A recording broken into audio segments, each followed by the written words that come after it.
पिताजी ने अशरफी को थमा दिया मुंशी जी को और उसकी पक्की रसीद ले ली। यदि उस दिन अशरफी न दिया होता तो 2 बीघा जमीन जमींदार का हो जाता, इसमें संदेह नहीं। मेरी आंखें छलछलाई, मन ही मन प्रणाम किया बाबा को। कितने बड़े योगी थे बाबा, उसे समझ पाना साधारण लोगों के वश की बात नहीं। अब तो बाबा का चरण रज हो गया था। मैं एक एक कर सारी बातें बतलाई मैंने बाबा की पिताजी को। सब कुछ सुन लेने के बाद द्रवित और विगलित होठे वो। मां ने भी सुनी बाबा की चमत्कारी कथा। रहा ना गया वृद्ध पति पत्नी से। बाबा के दर्शन की लालसा से उद्वेलित होते थे वे लोग। मेरे साथ आकर दर्शन किया उन दोनों ने। बाबा का तेजस्वी मुखमंडल, तपाए हुए सोने जैसा सुगठित देह यष्टि, चील जैसी गहरी स्याह आंखें जिसमें करुणा, दया, अनुकंपा और कृपा का लहरा रहा था सागर। देवता स्वरूप बाबा को देखकर पिताजी की आंखों से झरझर कर गिरने लगे आंसू। गला अवरुद्ध हो गया था उनका। कुछ कहना चाहते थे लेकिन वाणी साथ नहीं दे रही थी। मां की तो स्थिति और दयनीय थी। वे बाबा के दोनों चरणों को दोनों हाथों से थामकर हिलक हिलक कर रो रही थी और बाबा के चरण भीगते जा रहे थे आंसुओं से। बड़ा ही करुण और मर्म को छूने वाला दृश्य था वह, इसमें संदेह नहीं। उसी समय बाबा ने सिर घुमाकर मुझसे पूछा, क्या तू संन्यास ग्रहण करेगा? अपने आप मेरे मुंह से निकल गया, हां। फिर तो इसके लिए तुम्हें अपनी मां से आज्ञा लेनी होगी। बिना मां की आज्ञा के संन्यास सफल नहीं होता है, बाबा ने कहा। मां को जब यह बात मालूम हुई तो सहस आज्ञा दे दी उन्होंने मुझे संन्यास ग्रहण करने के लिए। पिताजी ने कहा, बाबा की मुझ पर अत्यंत कृपा है। मेरे 6 पुत्र हैं। यदि एक पुत्र भी संन्यास ले लेगा तो इससे अधिक पुण्य और क्या हो सकता है भला? परिवार में कोई एक व्यक्ति संन्यास ग्रहण कर लेता है तो वह परिवार देव ऋण, पितृ ऋण, कुल ऋण और माता पिता के ऋण से मुक्त होता ही है। इसके अतिरिक्त पीछे की 3 पीढ़ियां भी मुक्त हो जाती हैं उन ऋणों से। शशिकांत थोड़ा उद्विग्न हो उठे थे। कुछ क्षण मौन रहने के पश्चात भारी गले से आगे बोले, उसी समय माता पिता के चरणों का स्पर्श कर संन्यास ग्रहण कर लिया मैंने। बाबा ने मुझे संन्यास दीक्षा देते हुए मेरा नाम रखा ताराचरण शाक्त। अब मैं शशिकांत नहीं, ताराचरण शाक्त था।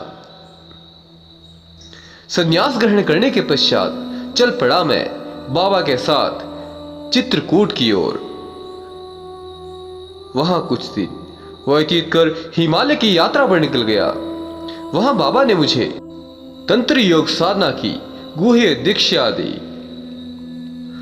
पूरे 10 वर्ष तक योग तंत्र साधना की, कठोर साधना की बाबा के निर्देशन में। और फिर एक दिन मानवेतर शक्तियों से संपन्न दुर्लभ योग तांत्रिक विपुल भंडार दे दिया मुझे बाबा ने, यह कहते हुए कि अब तुम इसके योग्य अधिकारी हो, दुरुपयोग नहीं होना चाहिए। फिर बाबा समाधिस्थ हो गए। निश्चय ही महापुरुष की अंतिम समाधि थी। फिर वापस नहीं लौटी उनकी आत्मा पवित्र काया में। बाबा की समाधि के बाद हिमालय में रह ही क्या गया था मेरे लिए। सिद्धियों का बोझ सिर पर उठाए चल पड़ा मैं। फिर पैर थमे नहीं, चलता रहा और चलता ही रहा मैं। और जब रुका तो यहाँ हमेशा हमेशा के लिए ठहर गया मैं। एक और था घोर जंगल और दूसरी ओर था पहाड़ों का सिलसिला। दो नदियों का संगम भी था। वहां बड़ा ही रमणीक और मनोहारी दृश्य था प्रकृति का। वातावरण में गहरी शांति थी जिसने मेरी आत्मा को छू लिया था एक बार की। मन को रमते देर न लगी। एक सन्यासी को प्राकृतिक शांत वातावरण और एकांत के अलावा भला और क्या चाहिए। पहाड़ों के भीतर कई गुफाएं थी। उन्हीं में से एक गुफा में अपना निवास बना लिया मैंने।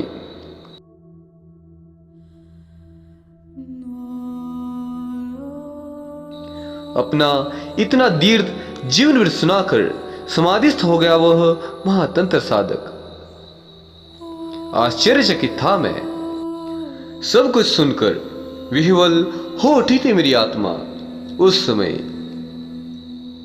जन्म मरण रहित एक ही शरीर में रहकर पूरे 350 वर्ष पर्यंत जीवन यात्रा करने वाला एक कालंजयी महातंत्र साधक कभी शशि भूषण के रूप में मेरा परम मित्र और निकटस्थ सहपाठी रहा होगा, इस पर विश्वास करना, और वह भी सहज रूप में, कठिन था मेरे लिए। यदि अवस्था विशेष में शशि भूषण के रूप में अपना जीवन वृत्त न देखा होता मैंने।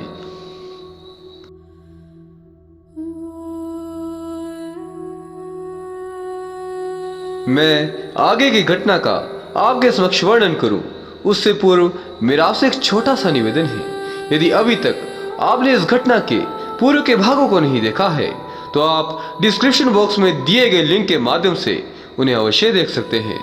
और यदि आपने अभी तक हमारे टेलीग्राम चैनल को ज्वाइन नहीं किया है तो उसका भी लिंक आपको प्रदान कर दिया है मैंने डिस्क्रिप्शन बॉक्स में। और यदि आप अपने जीवन के रहस्यों, भूत, भविष्य, वर्तमान को जानना समझना चाहते हैं तो आप हमारे प्रबुद्ध ज्योतिषियों से संपर्क कर सकते हैं। इनके शुल्क समाज कल्याण हेतु निमित्त मात्र हैं। आप इनका अवश्य लाभ उठा सकते हैं।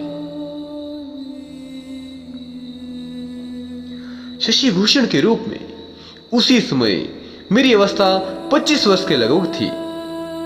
शशिकांत का वियोग मेरे लिए असहनीय था। इसलिए काशी से अपने गांव चला गया मैं। गांव में एक पाठशाला खोल दी और उसमें हिंदी के साथ संस्कृत भी पढ़ाने लगा। अशांत मन को थोड़ी शांति मिली। पिताजी आध्यात्मिक प्रवृत्ति के धर्मप्राणी व्यक्ति थे। मैं इकलौता पुत्र था।